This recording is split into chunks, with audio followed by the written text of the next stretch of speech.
Hello बच्चों, कैसे हैं आप लोग।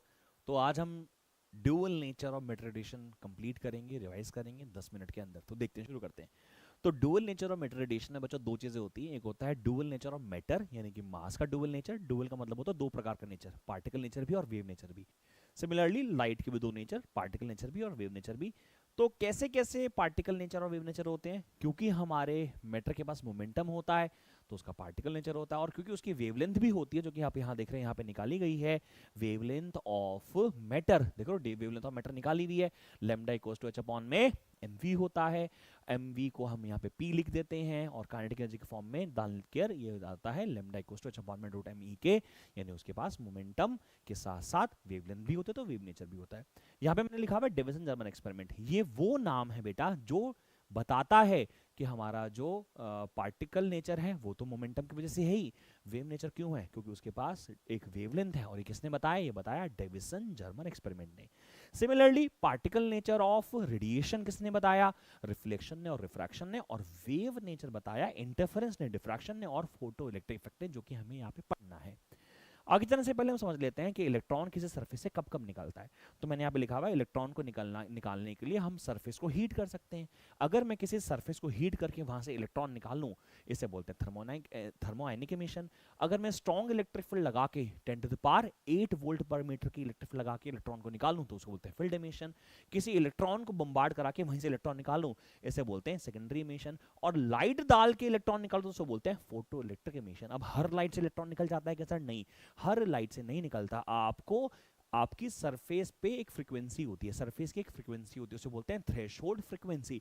उससे ज्यादा की फ्रीक्वेंसी डालनी होती है। तो एक minimum frequency above which electron will eject is called as a threshold frequency। और उसी फ्रीक्वेंसी को जब आप मल्टीप्लाई करते हैं h से तो बन जाता है बेटा वर्क फंक्शन। यानी कि फ्रीक्वेंसी को जब भी h से मल्टीप्लाई करते हैं वो बन जाता है एनर्जी। यानी वर्क फंक्शन क्या हो गया? Minimum amount of energy required to eject the electron. यानी कि आप देख रहे हो एक ही शीट पे मैंने हर जगह सारी वैल्यूज, सारे फॉर्मुलेज, सब कुछ एक जैसा लिख दिया है बेटा, ठीक है।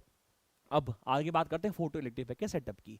फोटो इलेक्ट्रिक सेटअप को जो डिस्कवर किया था वो किया था हेनरिच हर्ट्ज ने 1887 में। उसके बाद उससे इन्वेस्टिगेट किया था हॉलवॉच ने और लेनार्ड ने, विलियम हॉलवॉच और फिलिप लेनार्ड ने। उन्होंने एक सेटअप बनाया था। आप देखो ये वाला सेटअप आपको बनाना आना चाहिए।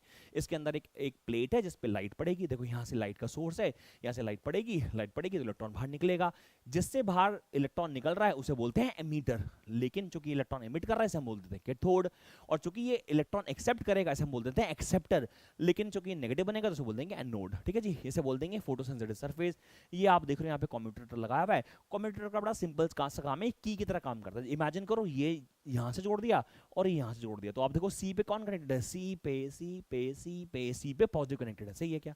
लेकिन अगर मैंने कम्यूटेटर के अरेंजमेंट थोड़े से चेंज कर दिए, यानी मैं इसको सीधा यहाँ से जोड़ देता हूँ और इसको सीधा यहाँ से जोड़ देता हूँ, तो हमारे कलेक्टर पे क्या जुड़ गया? क्या जुड़ गया? इस बार नेगेटिव जुड़ गया। यानी पहले सी पे पॉजिटिव था, अब सी पे नेगेटिव जोड़ दिया। यानी आप अपने एनोड प्लेट पे कभी पॉजिटिव जोड़ सकते हो, कभी नेगेटिव जोड़ सकते हो। हम इसको काम मिलेंगे अभी, जरा ध्यान देखते हैं कैसे।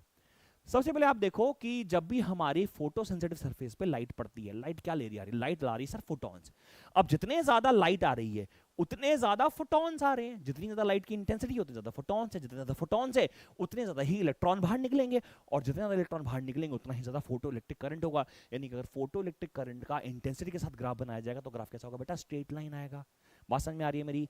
अगर मैं बात करूं कि सर आपने जो यहाँ पे एनोड लगाया, देखो आप देख रहे हो ना यहाँ पे एनोड लगाया हुआ है।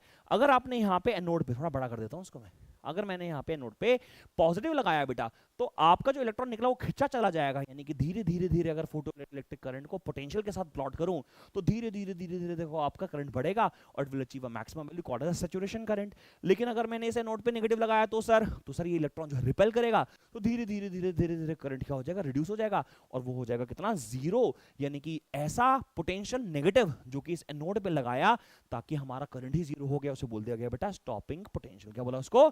Stopping potential. तो स्टॉपिंग पोटेंशियल कौन है? मैंने यहाँ डेफिनेशन भी लिखी हुई है। स्टॉपिंग पोटेंशियल कौन है? Negative potential at anode और collector plate at which photoelectric current becomes zero. यानी शीट में तुम्हें डेफिनेशन भी मिल रही है, ग्राफ भी मिल रहा है और सारे डायग्राम्स भी मिल रहे हैं। उसके बाद हम बात करते हैं फ्रीक्वेंसी की। मान लीजिए, अच्छा एक ग्राफ बना रखा है एडिशनली, तुम्हारे होमवर्क हो गया।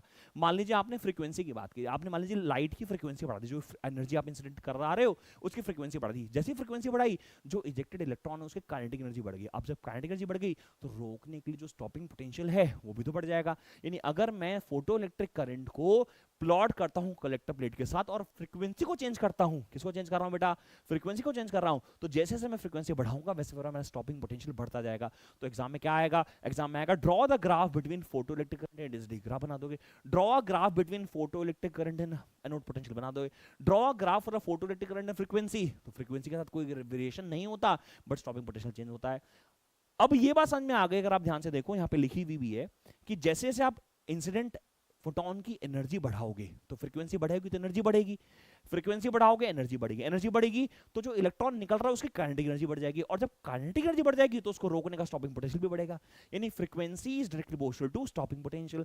सो if we draw a graph between stopping potential and frequency, graph will be a straight line, और क्योंकि हमें मालूम है कि हर ग्राफ कहां से शुरू होगा, थ्रेशोल्ड फ्रीक्वेंसी से, बिकॉज जब तक थ्रेशोल्ड फ्रीक्वेंसी नहीं आएगी इलेक्ट्रॉन तो इजेक्ट होगा ही नहीं।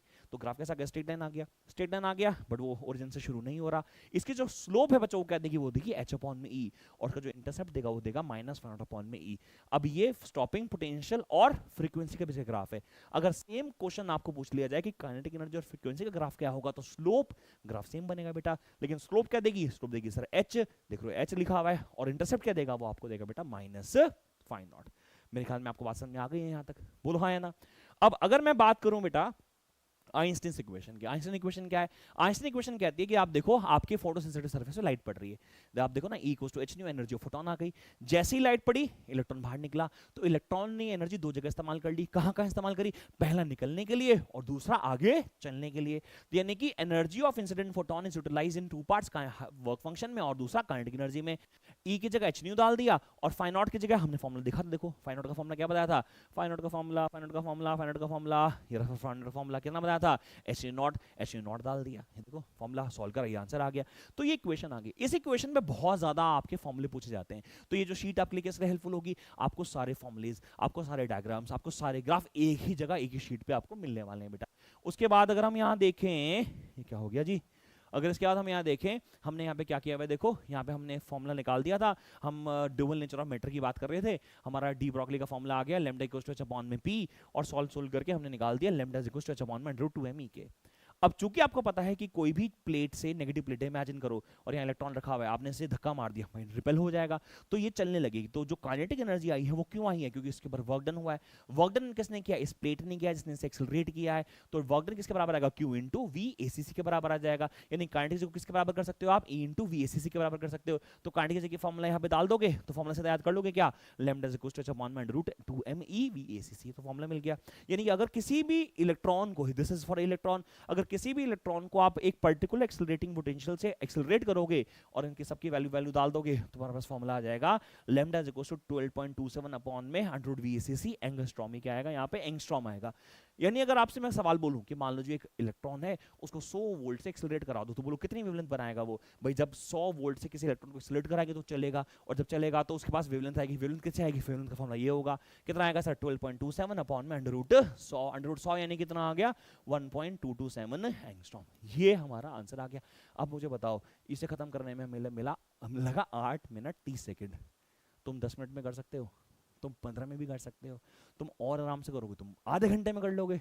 ऐसी चैप्टर्स की सबकी टोटल शीट मैंने बना रखी है, वो आप लोगों के एप्लीकेशन में पड़ी है, उसका लिंक हमारे वीडियो के डिस्क्रिप्शन में भी है। और अगर आप हमारी प्ले स्टोर से एप्लीकेशन डाउनलोड करोगे तो पुनीत फिजिक्स के नाम से एप्लीकेशन आएगी, epix.co की एप्लीकेशन आएगी, वहां से डाउनलोड कीजिए। ये सारे माइंड मैप्स, माइंड मैप का बाप एक्चुअली, ये सारे डाउनलोड कर सकते हो कहाँ से, हमारी एप्लीकेशन से। तो आपको ये एंड टाइम में जब आपका एग्जाम आने वाला होगा, बिल्कुल एक दिन बचा हुआ होगा, जैसे कि 20 तारीख की बात हम लोग कर रहे हैं, 21 तारीख को हमारा बोर्ड का पेपर है, तो 20 तारीख को आपको माइंड मैप कितना ज़्यादा हेल्प करेगा एक एक चैप्टर को 10-10 15-15 मिनट में रिवाइज करने के लिए, आप अपने आप खुद ही समझ सकते हो। तो thank you so much, all the best for your exams.